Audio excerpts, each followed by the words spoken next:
Howdy, welcome to the Write Your Family History channel.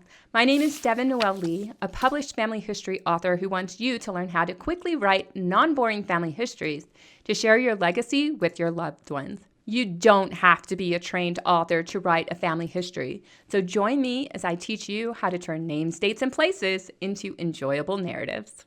Today, we're going to be doing a writing challenge that's another passenger list, and the focus of this one, while it is a passenger record again, the focus of this one is that sometimes before you can add historical context and fun facts, you have to understand what's going on with your ancestor, and that's actually going to be involving follow-up records. Challenge begins with a card from Ellis Island, and the submitter was Robin, and she told me that her ancestor's name is Tage Oscar Johannason, and she provided a link to a profile online that I could look at.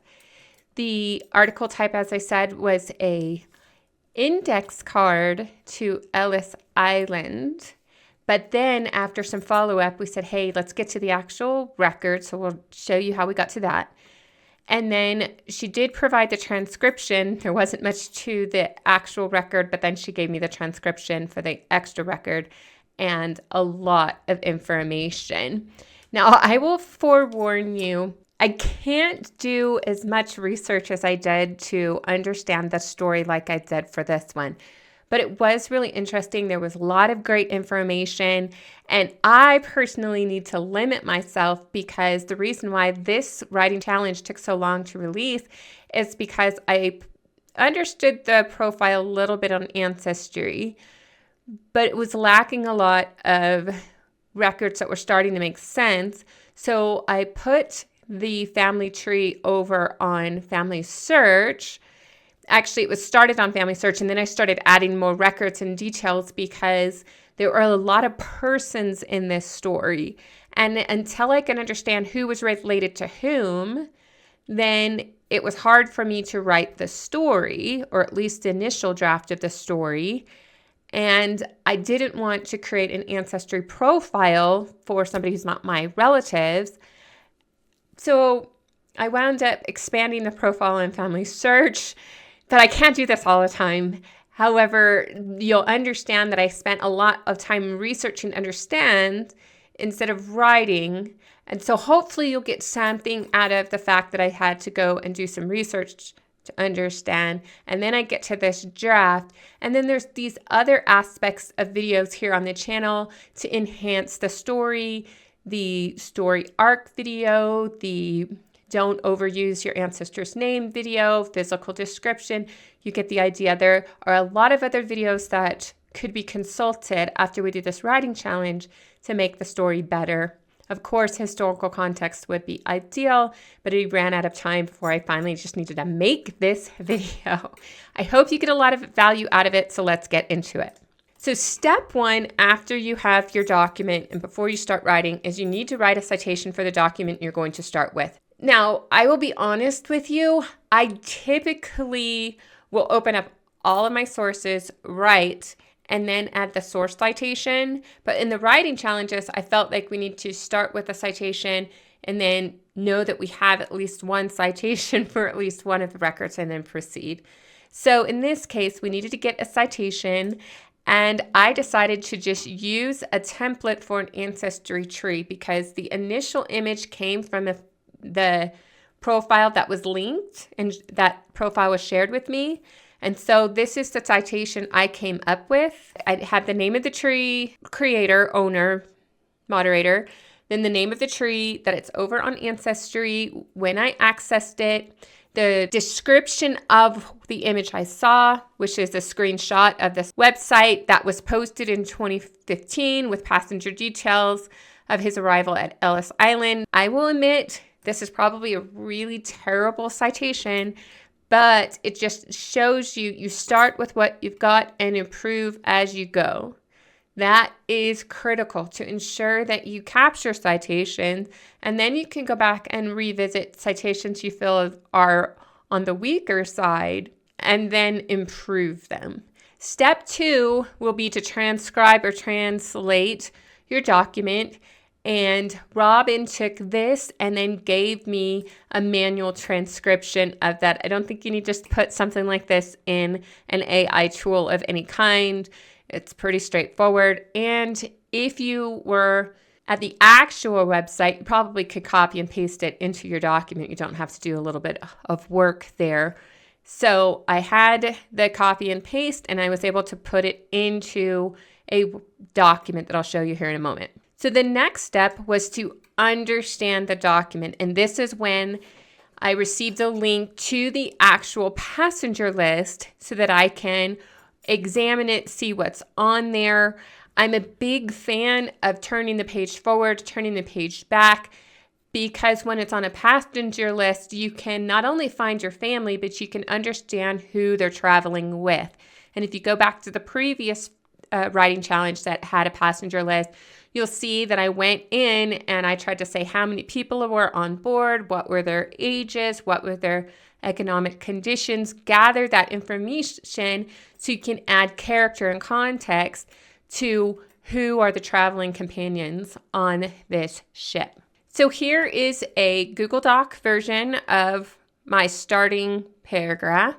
I've had the source citation that I had created. I have the information that was extracted from the Ellis Island record. And then I have the man's name in question. Even though the record didn't have this name, it has this variation of the name. This is the starting name that I'm working with. Markup tends to come a little bit later, but right now I already knew that I needed a pronunciation guide because I didn't know if this was Tage or Tage or Tig or Tags. Oscar, that was pretty straightforward. I don't know if this is Johansson or Johansson or Johannason. It could be a spelling error. It could be a pronunciation error. So when you have names that are not common in the place where you're writing about your ancestors. So if you live in a place that has a plethora of Celtic names, it's entirely possible if you're writing to a Celtic audience that you won't need to put a pronunciation guide. I would still recommend doing it in case you have American ancestors or descendants or relatives who are like, oh, I want to know how to say that Celtic name. But my guiding principle is if you're writing in Swedish to a Swedish audience, you might not need to have a pronunciation guide for the Swedish name. But if you have Swedish names and you're writing to an English audience, I would highly recommend putting in a pronunciation guide. Anytime there's a foreign language crossover, maybe consider a pronunciation guide. So the next step after you do this extraction is to start having a few sentences created. Now, one of the AI writing tools is already built into Google Docs, but I also have another tool that shows up on all of the websites that I try to write on, and that is Grammarly. So in Google Docs, there's this little pencil icon, and it's called an Help Me Write. And then you can tell Google what you want to do, and I would just say something simple like turn this into a paragraph. So there was my prompt, turn this into a paragraph, and notice how it took all of that information and condensed it into just a paragraph of sentences. Now you want to double check that all of the information is brought over, that nothing was left out. And notice that Google's Help Me Write transforms what I transcribed as Halmstad without a vowel here, and they put a vowel in over here. So some of your AI tools are going to make those corrections for you, and you will need to validate whether those corrections are right. If you like it, go ahead and insert. If you want to refine it and say, okay, add more details, expand it, whatever you can. In this step, I'm just going to insert this sentence. So I have something very similar to the sentence that was created, and then instead of having the source as part of the text document, it is now part of the footnote. It's out of the way for now. In my final draft, I will move citations to the end of the chapter or the end of the book, depending on the length of the book, and I will use footnotes for commentary. But for now, in a writing project, in a draft, leverage either the footnotes for your citation, or you could highlight and add a comment and then put a citation in the comment so you know to move it later.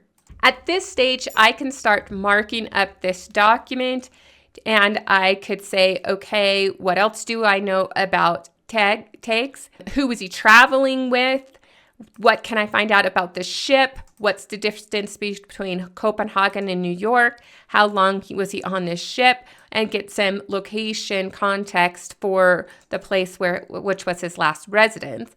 However, the next thing we want to do is we want to dive further into the passenger record. So here is the original source behind that extracted information. And you want to familiarize yourself with the document. So if we go a page forward, we see this is either the end or the beginning of the manifest. So there's no name, so it's a surgeon declaration, information about filing the manifest. So this is all more background information. This isn't his ship. So if we are going to go backwards, we see that this is page 1. And if we look closely, this is page 2, but the names aren't carrying over. So this passenger record has 2 pages of information to the one family member or the family group that we're going to try to access, which is why you always want to get to the original record so you can double check to see if it's a 1-page document or a multiple page document.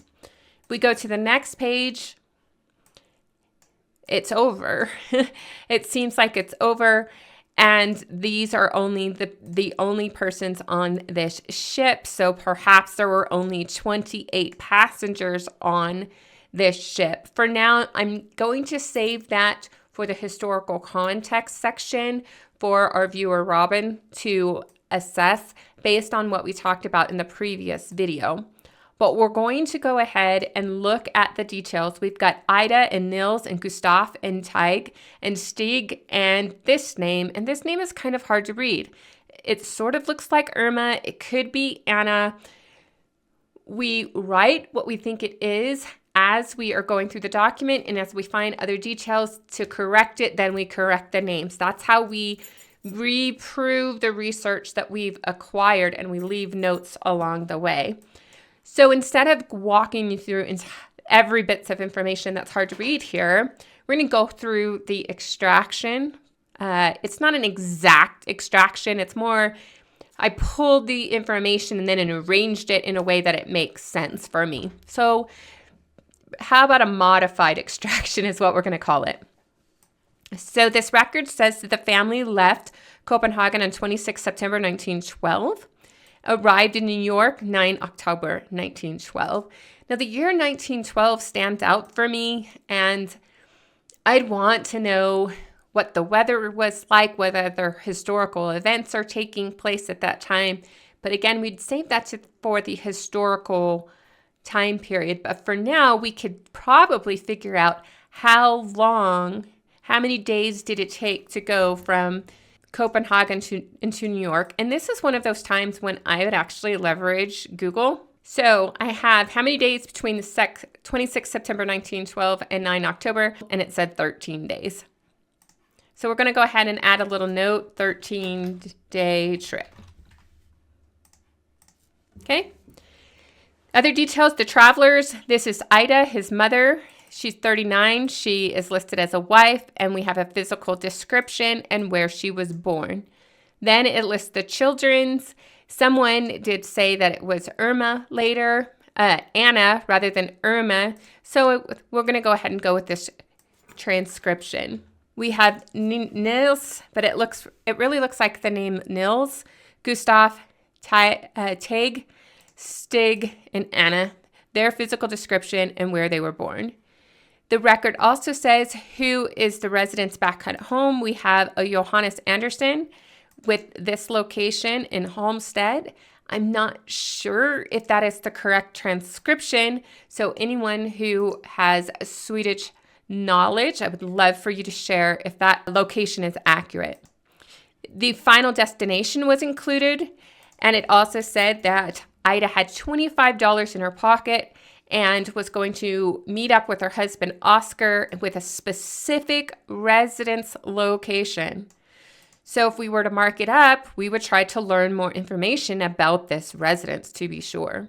Now that we have a original source, we can then craft a better source citation, and we no longer need that Ellis Island one because it was an index to this record.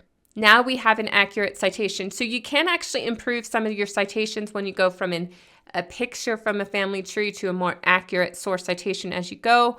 Or you can start with ensure that you have one source citation before you start writing, and then write, and then go back and put the source citations in. Either one is a successful strategy for writing and managing the source citations. Just don't be too long between when you write and then put the source citations in, because you might actually forget what sources you consulted. But if you write for an hour and then stop and do your citations, you give your multiple sides of your brain a break in managing the citations and writing. So that's a strategy you're going to use. For the rest of this webinar, I'm not going to worry about the citations. Robin can take care of that for herself. I have full confidence in her. Now, I told you at the beginning that Robin gave me a lot of information about her family when I said, hey, I have a couple questions. Then she gave me some information, and then we had an exchange, and then I finally had this final background information. For that purpose, I actually did make another citation that there's a conversation that we had, and this is where this information came from. My grandpa went by George, not Teig. And then she also said there's various spellings of his given name and middle name and his surname. He married my mother, Ruth. That is in 1935. The story we're talking about is 1912. I'm not entirely sure that I'm going to incorporate that into the story right now. So I'm just going to manage it in this background notes information. If I find a place to put it in, we can, but it's managed. It's whenever you have thoughts, don't let them wander off. Keep them with your writing project. It talks about, hey, we think he changed his name sometime between 1915 and 1918 when his mom died of tuberculosis. That is great information. I'm told when his mom died, the children were placed in an orphanage. There's a document from Ellis Island. She has an index card. She has a record about the family being detained. And then she knows that her grandfather came over earlier, which would explain why in the document Anna is going to Oscar. And that's her husband, so he must have traveled before. And some commentary that she adds. I have his declaration of intent and immigration papers. Most of my dad's siblings are now all deceased. Just all the different details that Robin shared with me. I just put it in one document. And eventually in a future draft, I'll tell you what I did with that information as I was going through the process. The point is, as you're drafting, if you think of notes or if you have commentary from relatives or any thoughts, keep them in your document. Keep them together because you might find where you want to insert them into the story, or it might trigger something else you need to research before you finalize your draft. If that makes sense, let me know. If you have any questions, let me know. I really like when you guys leave comments, so don't hesitate to write. The next step I chose to do is to highlight all of this information, grab this initial first sentence, and then put it into a language model, an AI language model, to get me the next first draft. Now, one of the things I did with the language models is I said, I want you to focus on Teig as the primary focal point of the story. I don't want you to focus on the mother. I don't want to focus on the dad. I want you to focus on the 5-year-old. And I thought that they did a very good job. However, I had some ages and I had some physical descriptions for the children, and the AI model stripped it out. I have no idea why. So I went ahead and said, you know what? We really need to add those ages back in. And the Irma really isn't Anna Irma. She seemed too young to be Oscar's daughter unless he came back between when he originally migrated or the age is wrong on the document. When you have a question that comes up, go ahead and ensure that you capture it as a comment or a note or some other way to remind yourself, hey, I have this question. I want to keep track of it. Because Robin told me that the father came earlier, after the AI model created this initial rough draft, I went back and added a note to myself, hey, I want to incorporate Oscar's voyage here to demonstrate, hey, they went to meet him. Why are they meeting up with him? Well, because he went there 2 years earlier. So as you think of hey, this detail needs to be here in order to make this story more rich, go ahead and leave yourself notes and then you can pull it out later. So now we're in this second version of that first draft in the it's first draft 1 with the first sentence or the first couple sentences, and then we revised it again with new content. But I decided to rearrange the details from Robin. And unfortunately, nope, I did actually, forgive me. I did keep the source citation about the conversation here. That I'm proud of myself for that. I talked briefly, I just summarized a few of the things.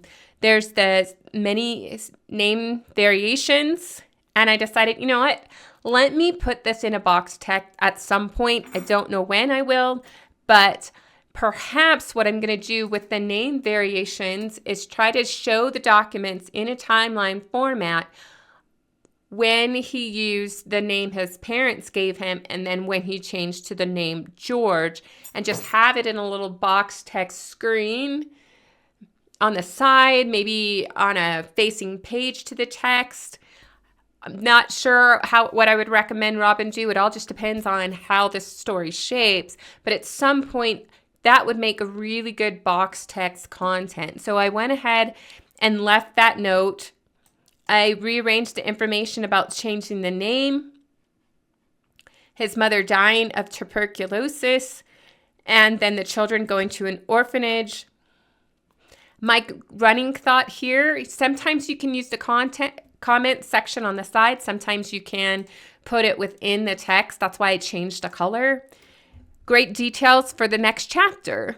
Or it might be great details for the same story. I'm not sure, but I had some thoughts. Incorporate the name change even if the reason is unknown. And this was a comment, some homework I gave to Robin. You know anything out about his siblings if they changed their names, and where was Daddy when Mama died? I really want to know where Daddy was when Mama died. And then I have this note about the fact that they were detained when they arrived. And I gave homework to Robin saying, hey, I can't actually read this document because the picture I had was so small, I needed it larger. Go ahead and work with other genealogists, whether it's the size of the picture or something's behind a paywall, or they can read the language or the chicken scratch handwriting and you can't. Start having that conversation with your fellow genealogists to see if you can get the answers. I was provided some of the information later and it comes back in the next version. So the next step, remember I wanted to insert the story about Oscar, the dad, and him traveling earlier. So I could grab this information and put it into the document and use a tool to convert it into initial paragraph or do it myself. But I also want to recommend that we dive into the record. So here we have Oscar Johannason. And we have this Wilhelm Anderson. When I saw that name Anderson, I wanted to scroll over because in the family tree, I realized that Oscar's wife's name in the profile that was linked, her last name was Anderson. So as I scrolled over, I see there is the Ida Johansson in this location. And we go up to the Anderson, there's an Anna Anderson in the same residence location. And this residence is so specific, it looks like an address or a homestead number or something. I don't understand Swedish geography, so if I'm wrong, please let me know. kindly. However, it looks like they're from the same exact location. And if people are from the same exact location and Ida's maiden surname is Anderson, I'm thinking that is a brother-in-law. And that's when I started building out the tree on FamilySearch. I saw some of the relationships in the profile that was sent to me, but I needed to go and dive in and find out, is this the brother-in-law? Now, I would recommend in the future when you're starting to write a draft, if you don't know that if this is a relative, then make a note to research after you've drafted the story. But I didn't do that. I got distracted. I fell victim to my own shiny rabbit trail of distraction. So here's my extraction. So I have Oscar Johannason traveled to the United States at the age of 35, leaving behind his family because it said, hey, my next of kin is left behind. It turns out it's Ida. Ida and the kids are coming home later. That to me is something I can claim and make a judgment on because I have the two records that explain that. I'm still going to claim that this Wilhelm is likely his brother-in-law. I would like to have someone confirm the research I did to ensure that this is Oscar's brother-in-law. I talked about his age and his occupation. I have Oscar's occupation. Both men are from this location in Sweden. I mentioned that both of their next of kin were at the same residence, and then I mentioned who for each man. Anna is for Wilhelm and Ida is for Oscar. Now, I can say they were planning to part ways in America. Why? Why can I make that judgment? Because Oscar was staying in New York and Wilhelm was going to Maine. So while they have family from the same address back home in Sweden, they're going to two different locations. So they were going to part ways. They both had $25 in their pocket. Again, I did more research. I got distracted and I found out that William was going to a different brother-in-law who was in Maine, and Oscar was going to a brother-in-law named Charles Dolmer. Now, this name is actually spelled so many different ways. I'm not entirely sure which variation to use. I'm going to leave that up to Robin.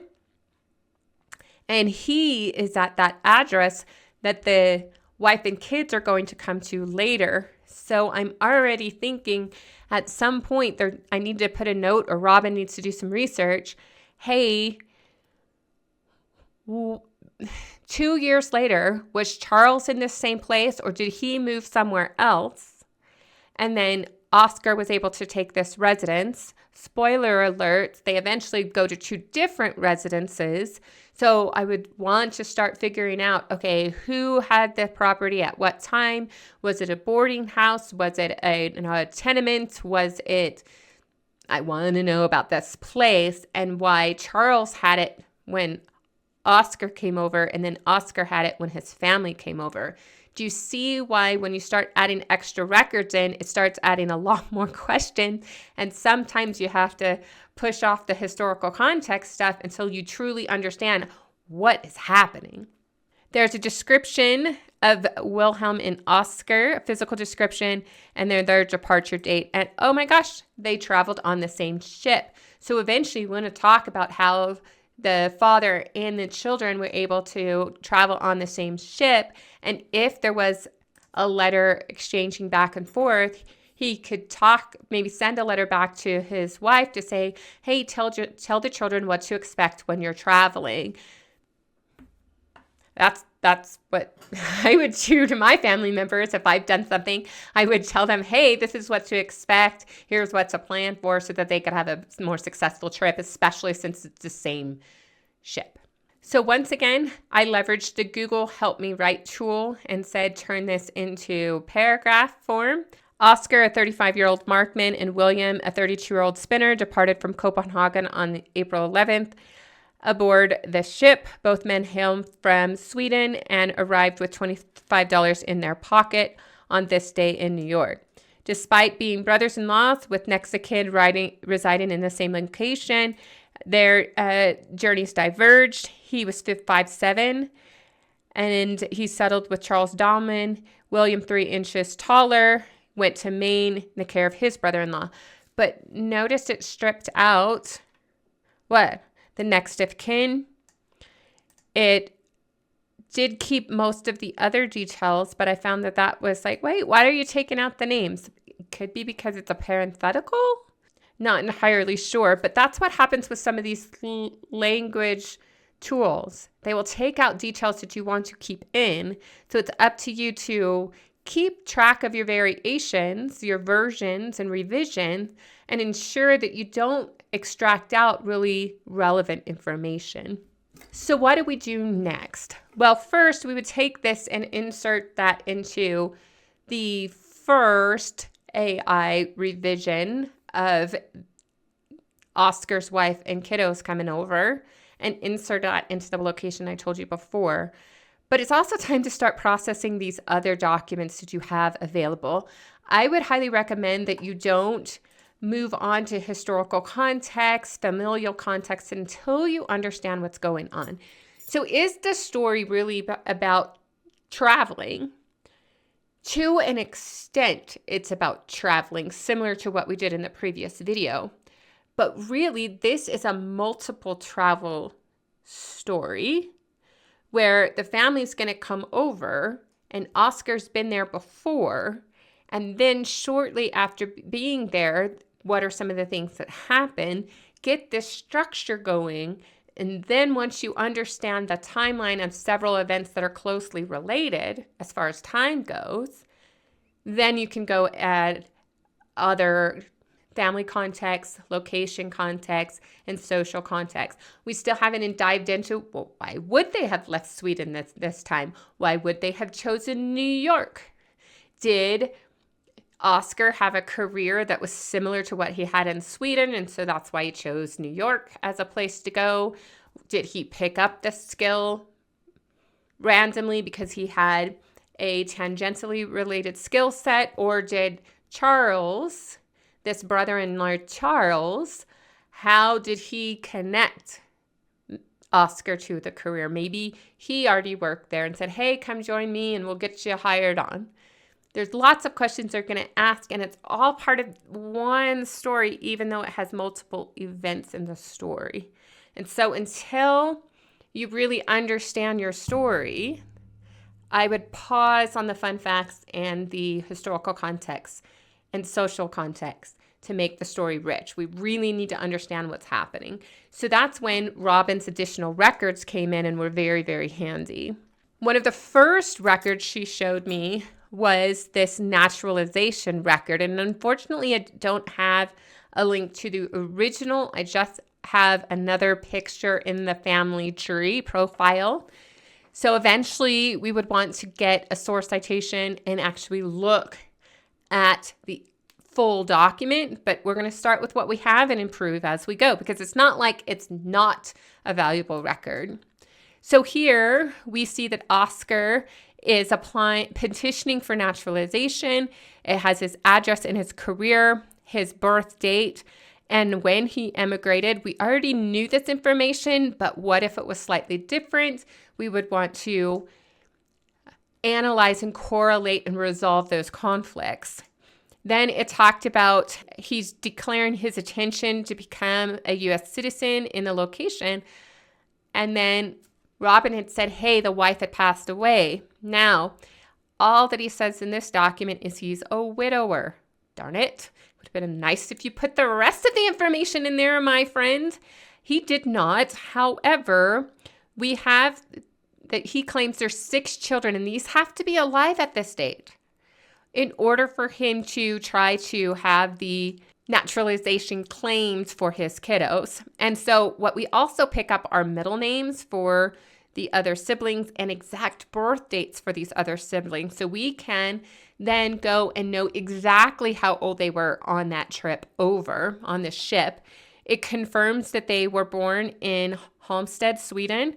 But oh wait, there's this Arthur who was born in February after they arrived. So now we want to go make sure the math makes sense when the mother arrived and when the child was born. Was he conceived in Sweden? Was he conceived in the United States? I definitely want to know a little bit more about that. And then he says that everybody is living in Tompkinsville. So we then want to know, when was this document created? I believe, if I'm reading this record correctly, he's creating this document in March 1921. So if we can't figure out where anybody is, then we're going to have to take a clue that they're somewhere in Tompkinsville. And remember, Robin said there was a name change. So if we can't find her direct relative under the tagged name, then we need to go with the George name and see if we can find him that way. We also want to pay attention to witnesses on these documents. Notice there's a Charles Delmore, a different spelling or similar spelling to what I had already had. He's a painter and he's a teamster. Now, why would the junior be a valid witness with the senior if Charles Sr. is Oscar's brother-in-law? That's a very good question, and of course, I got sidetracked again and I researched it and found out that Charles Jr. is the son of Charles Sr.'s first wife. The second wife is Oscar's wife's sister. So his deceased wife, her sister, was married to Charles Sr. It might be frowned upon if her kiddos were the witness. But since the Charles belongs to the first wife, he's related by marriage, but not by blood. And so maybe that's why the nephew could step in. I'm not sure. I don't know what the witness laws are.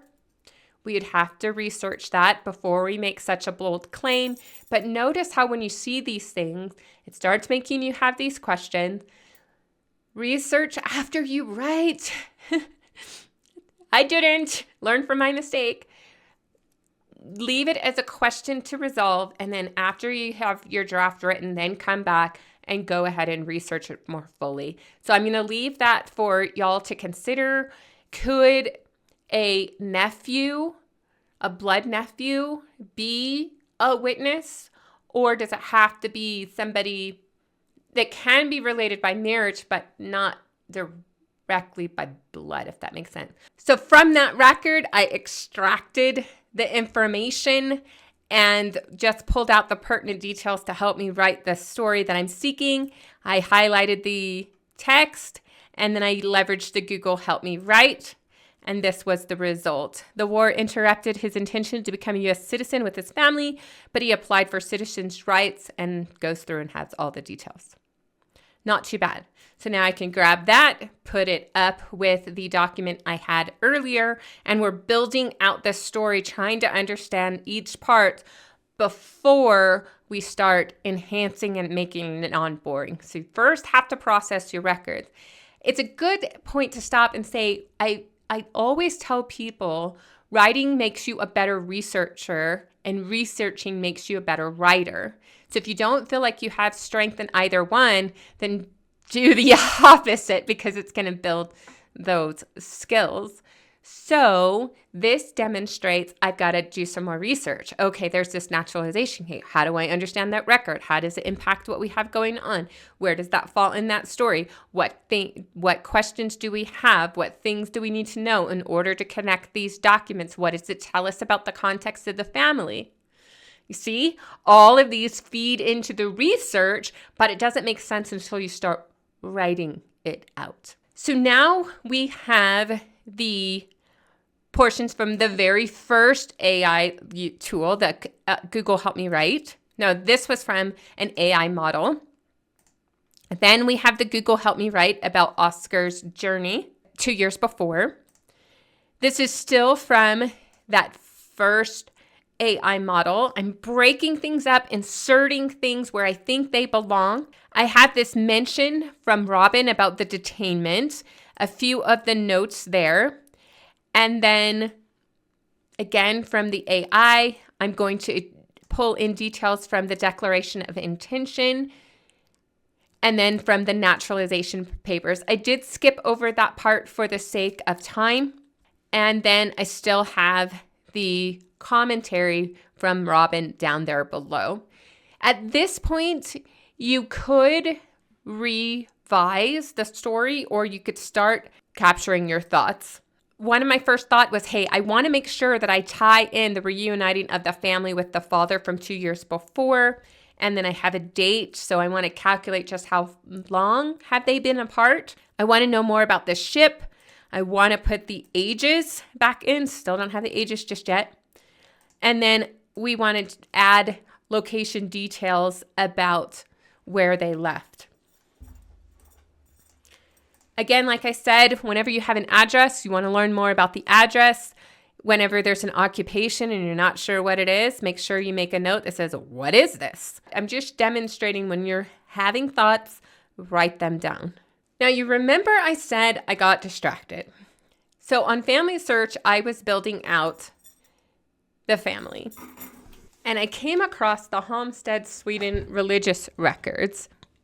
Now, I am very inexperienced with these records, and I don't read or speak Swedish. So I had to leverage Google Translate and some other tools to translate Swedish into English to help me understand what I'm reading. I will tell you, though, that when I added the document to a translate tool, a lot of information got jumbled. And so what I had to do instead was get portions of the image and then say, he translate this part. And it would say, oh, this is a name and this is relationship. This was emigration to America. This is marriage date and all the other details that were on the document. And so I would screen grab and upload, or I would try to key it into a translation tool, and then it would tell me, oh, that's what the heading is. So then I could then read, what does this mean? Now, there is this number 48B, and I cannot read what that says. The letters can be so many different things. I'm not sure what they are. And I couldn't really tell if this was an address. I was kind of sure it was an address. But what I was seeing was that here's a family, and because the names are striked out, that meant they left Homestead. And I researched, remember, we need to understand the document. So I asked AI tools and I asked Google, hey, how can I know more about these religious records? There were a couple of blogs that explained these Homestead religious records and said, hey, if you see the names crossed out, this is why. So you have to really understand the record before you can start making claims about it. But I started extracting a lot of great details from this record to clarify when did they get married, when did they leave, and so on and so forth. Now, sometimes when you're writing and you're doing the citations, your brain just gets fried. And you're in the middle of trying to do the research to understand the family before you can add the historical context, but you're stuck and you're bored. And I wasn't exactly bored, but I needed a little mental break in order to continue processing things and keep telling myself, you've got to get back to the writing. So I went on another tangent, but it's a related important tangent. And this one was about the ship. And I am so glad that Robin's family traveled on this ship because, first of all, there are images of this ship, and you can look at copyright laws and see if you can use these images in your projects or see if fair use can apply, which would allow you to use it with proper citation. But notice we have details about the ship. It was previously named the Ex Rotterdam. Okay, that's important. But that was in, I don't understand why it previously named 1906 and then it was created in 1897. So someone would have to explain it. Its fate, it was torpedoed and sunk in 1918. So it sounds like it had met its demise during World War I. Notice we've got the tonnage, we have the dimensions, how it propelled, that it had 2 masts and 1 funnel, and it had 200 first class, 100 second, and 700 third class. Okay, our ship said 28 people. That manifest So we would want to go and do a little more research to better understand how many people were on this ship and what passenger accommodations did the Johannason family experience, first, second, or third class. But here's something I was really excited to see on this record. I know when I was researching my German immigrant ancestor, Joseph Geisler, there were these advertisements to tell people to come over to America, and there were these pamphlets that told you all the things you need to know about immigrating. But here is some literature about the ship. And so you'll definitely want to go and translate it to understand what's being said. There's another image down here. So cool. And there's a link to this document with some information about the line carries passengers directly from Scandinavia to New York. There's direct promotion, top class propeller system. It's an advertisement. And you now have some historical context you can add into the story. Now, I didn't add it, but I did leave that link to benefit Robin. I enjoyed reading it, but I kept saying, you've got to stay focused. All right, so I was marking things up, and I started adding my own commentary and adding physical descriptions back in. Anna was heading to see her sister Selma. I did that research. I figured out that Charles was the brother-in-law via the sister, so I'm putting it in here. And Selma had emigrated 10 years earlier. Okay, there's a story there. I can't write it yet, but there's a story there.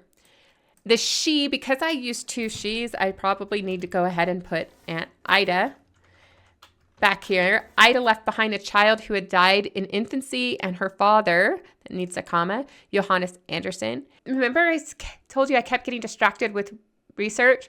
Well, I stopped and look, I cannot research her entire family. I'll leave that up to Robin.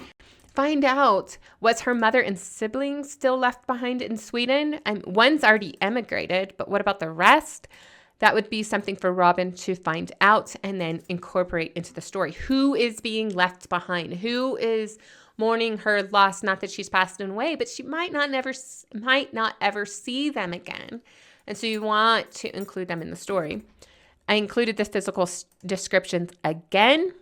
Okay, so remember I said I started adding my own interpretation and judgments and so forth, based on some of the research. Charles Dolman, I finally found out how actually to spell his name, was a native New York. Tig's aunt, Selma, had emigrated in 1902. Remember, I said 10 years earlier. It seems likely she wrote home to her sister Ida, encouraged her siblings to migrate with all possible haste. Oscar would make the voyage ahead of Ida and his children. So all of this is me telling what happened, but also said it seems likely. I don't know if Selma wrote home, but the fact that Oscar went to Charles, somebody invited them over. And that's why I'm going to use this non-definitive language to say, hey, it's likely that she did the writing, especially when she's Swedish and Charles is a native New Yorker. Now, I went ahead and I took the information from the detention center and turned it into a sentence to help it make sense, but I've also leaving some notes for myself as footnotes. So footnotes are great for sources, it's for explanation, and it's also good for notes to yourself. The only thing I would do differently is I would either highlight the text in red like, hey, warning, or if you don't like the text being read, then highlight the text as this color. Throughout this project, I started adding my own thoughts. With his family in America and going into his third year of residence, Oscar began the process of becoming a citizen. That's his declaration of his intent. And then later we have the petition for naturalization. And so we're adding these details in. I incorporated the details about the birth of Arthur. And then I also made some commentary of why I believe Oscar did not serve in World War I because he was still a Swedish citizen.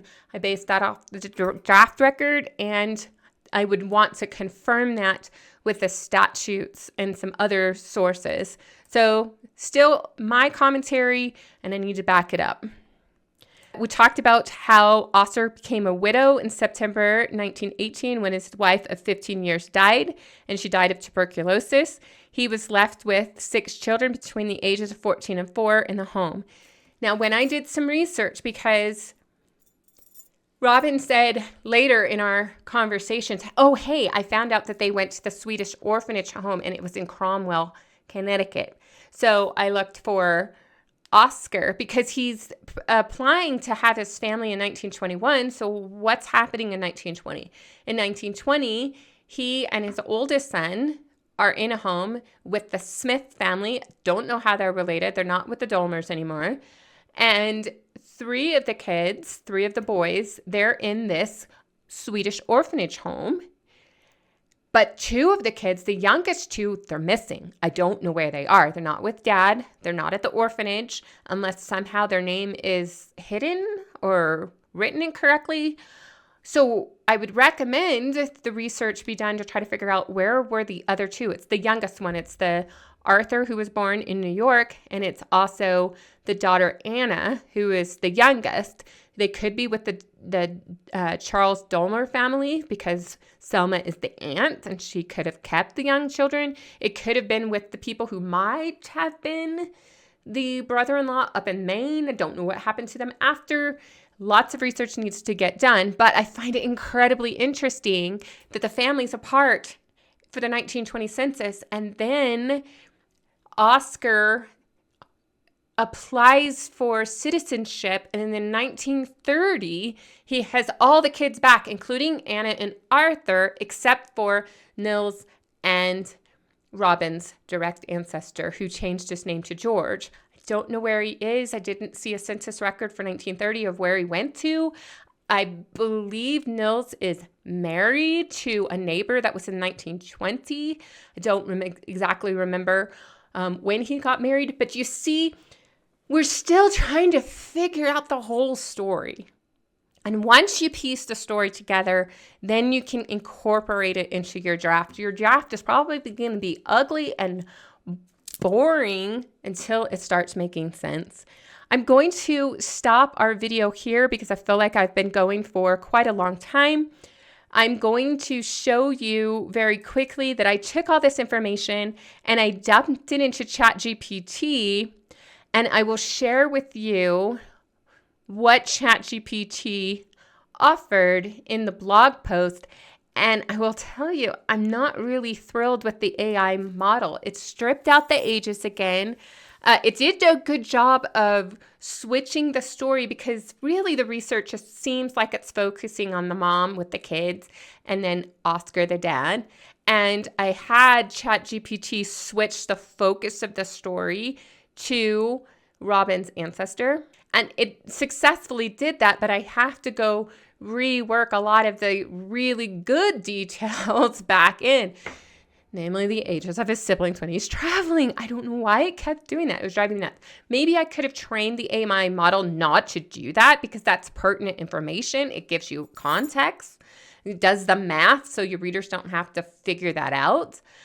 But I decided, you know what? I think I've spent too much time researching than writing, and it's time to wrap up this story, give it over to Robin, and then hopefully she will have some success and we can do a follow-up video in the future to see where she got and how I can help her take it to the next level.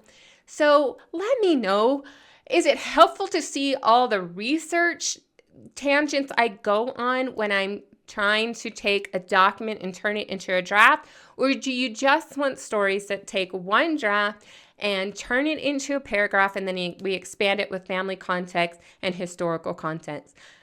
I'm open to criticism or praise. Let me know where you are in your writing process and what would benefit you the most.